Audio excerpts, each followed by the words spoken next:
দিয়েছেন যাতে বান্দা সতর্ক হয়, সাবধান হয়, বান্দা যেন সিরাতাল মুস্তাকিমের রাস্তায় চলে, আমার দেখানো পথে চলে। কথা বলে ঠিক কিনা? আল্লাহর পথ দিয়ে, আল্লাহর পথ বাদ দিয়ে আমরা মানুষের তৈরি করা পথে চলি, এই জন্য তো জীবন ভুল দিয়ে ভরপুর। কথা বলে ঠিক কিনা? কষ্ট হচ্ছে আপনাদের?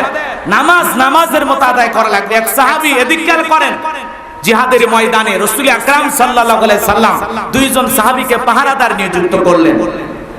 এরপরে সবাই ঘুমের মধ্যে চলে গেলেন। দুইজন সাহাবী দাঁড়িয়ে পাহারা দিতেছেন। একজন সাহাবী ডেকে বলতেছেন, ভাই দুইজন রাত জেগে লাভটা কি?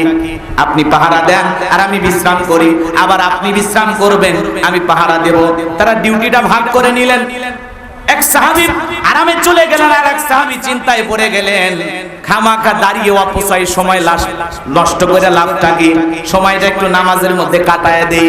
কারণ সাহাবীদের ধ্যানে জ্ঞানে শুধু আল্লাহকে খুশি করা। আরো জোরে বলেন আল্লাহু আকবার।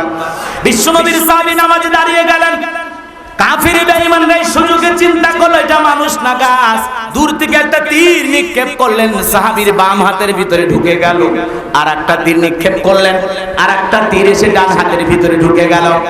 বিশ্বনবীর সাহাবী নামাজ শেষ করলেন। সেই বন্ধুকে ডাক দিয়ে বলেন, ভাই তাড়াতাড়ি আপনি ঘুম থেকে ওঠেন কেন, কি হয়েছে? বলে কাফির আমাকে তীর নিক্ষেপ করেছে। বলে কেমনে হলো? বলে ভাই আপনি যখন বিশ্রামে চলে গেলেন আমি চিন্তা করলাম অপচয় সময় নষ্ট করে কি লাভ, সময়টা একটু নামাজের ভিতরে কাটায় দেই। এই কথা ভেবে আমি নামাজের মধ্যে দাঁড়িয়ে গেছি, আর এই সুযোগে ওরা আমাকে তীর নিক্ষেপ করেছে। আজকে যদি আমি রাসূল আকরাম সাল্লাল্লাহু আলাইহি সাল্লাম এবং সাহাবায়ে কিরামদের পাহারাদার যদি না হইতাম, আজকে আমি নামাজের ভিতরে এত মজা পাচ্ছিলাম, নামাজ পড়তে আমার এত ভালো লাগতেছিল। তীর শুধুমাত্র দুই হাতে নয়, তীর এসে যদি আমার কলিজাটা ছিদ্র করে এপাশ ওপাশ করে দিত, তারপরেও আজকে আমি নামাজ ছাড়তাম না। আল্লাহু আকবার। সাহাবায়ে কিরামদের নামাজ আর আপনার আমার নামাজ, এত তাড়াহুড়ো করে নামাজ পড়ে। এক চাচা এত তাড়াহুড়ো করে ওযু করছে, এক ঠাং না ধুয়ে মসজিদে ঢুকছে।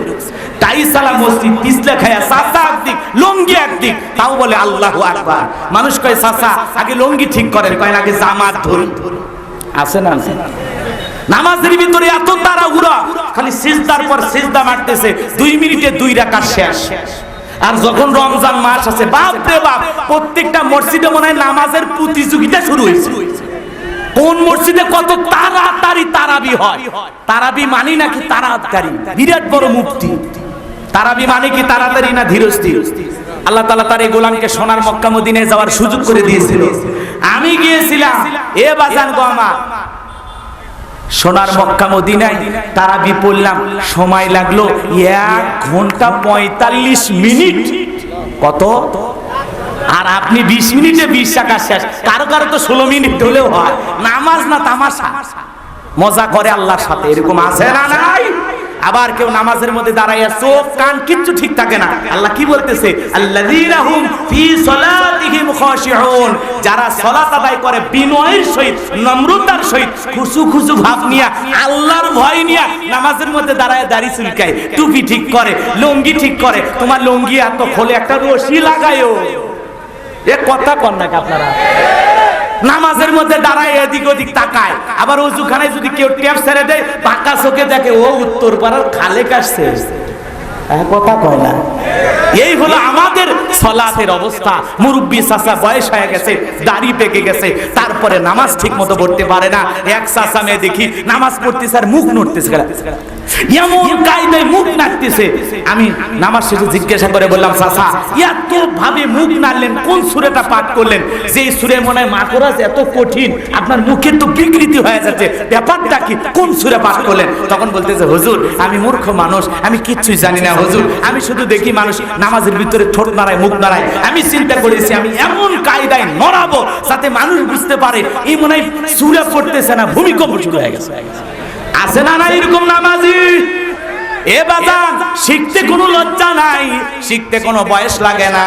এই জন্য বাজান গো আমার, আপনি পটল চাট বোঝেন, বেগুন চাট বোঝেন, ধান চাট বোঝেন, আলু চাট বোঝেন, দুনিয়ার ব্যবসা বাণিজ্য দুনিয়াদারি সব বোঝেন, শুধু ইবাদতের ক্ষেত্রে বলে বাবা আমি পারি না, আমার কি দেখি হবে?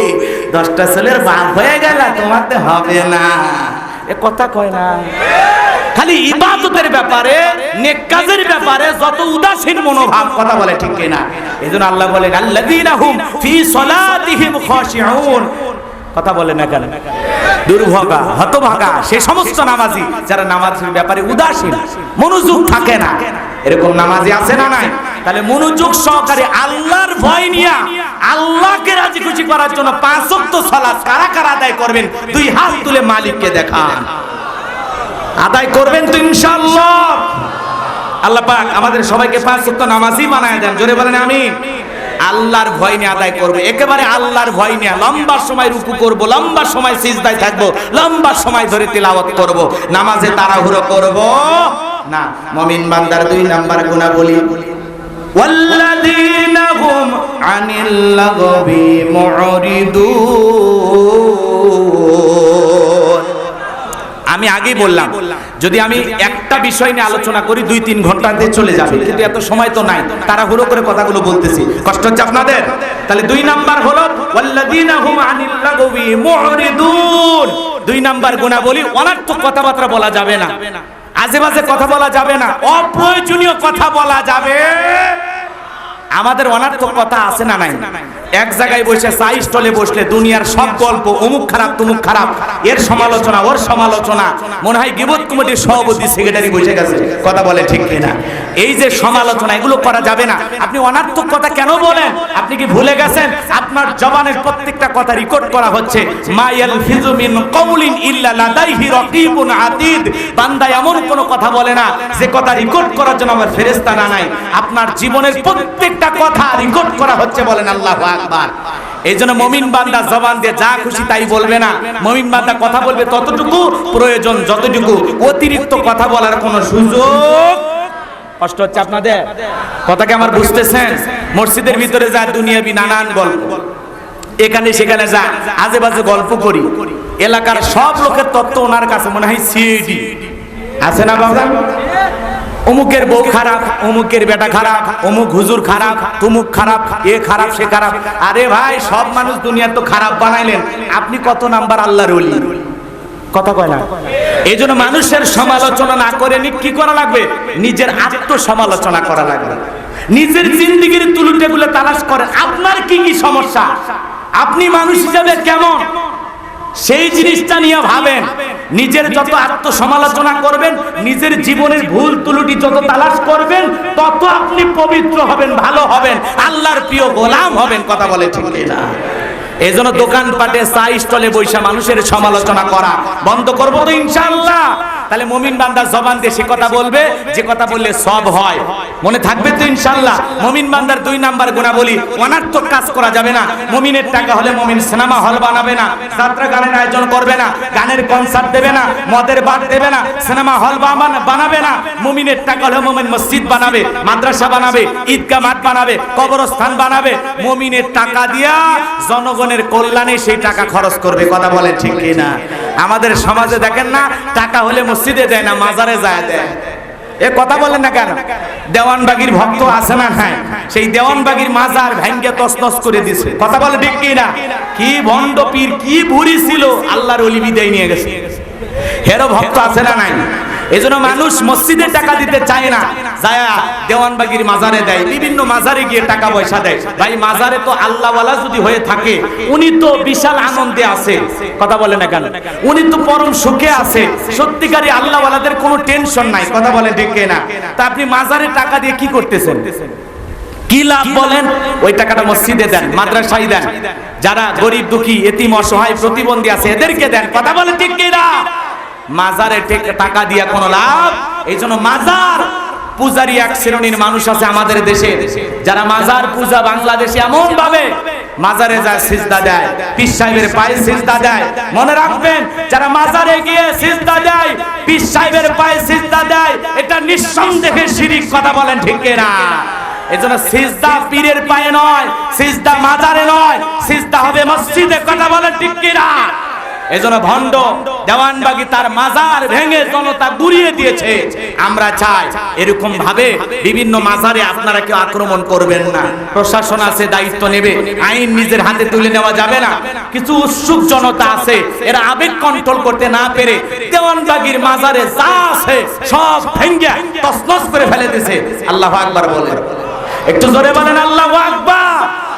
আমরা বলবো যে সমস্ত মাজারে শিরিক হয়, যে সমস্ত মাজারে মানুষকে মসজিদ বানানোর পাই তারা চলতেছে, মানুষের আবেগ নিয়ে খেলা হচ্ছে, সে সমস্ত মাজারগুলোতে এমন ভাবে দৃষ্টি রাখতে হবে যাতে মানুষ শিরিক না করার সুযোগ পায়। কথা বলে ঠিক কিনা? এই জন্য আমরা কেউ নিজের হাতে আইন তুলে নেব না। অনেক জায়গায় যুবকেরা এগুলো করতেছে, একদিক দিয়ে ভালো, আর একদিক দিয়ে এইভাবে আমরা যদি উগ্রতা প্রকাশ করি, এভাবে যদি আমরা উশৃঙ্খল হয়ে যাই, হিতে বিপরীত হয়ে যেতে পারে। কথা বলে ঠিক কিনা? এই জন্য যা করব সতর্কতার সহিত ঠান্ডা মাথায় বুঝে আইন শৃঙ্খলা বাহিনীকে সঙ্গে নিয়ে কথা বলেন ঠিক কিনা? মনে থাকবে তো ইনশাআল্লাহ? কষ্ট হচ্ছে আপনাদের? বিরক্ত হইছেন আমার উপরে? একটা তাকবীর দেন, লিল্লাহি তাকবীর। তাহলে মুমিন অনার্থক পথে টাকা পয়সা খরচ করবে না। মুমিনের টাকা হলে মুমিন মসজিদ বানাবে, মাদ্রাসা বানাবে। কথা বলেন ঠিক কিনা?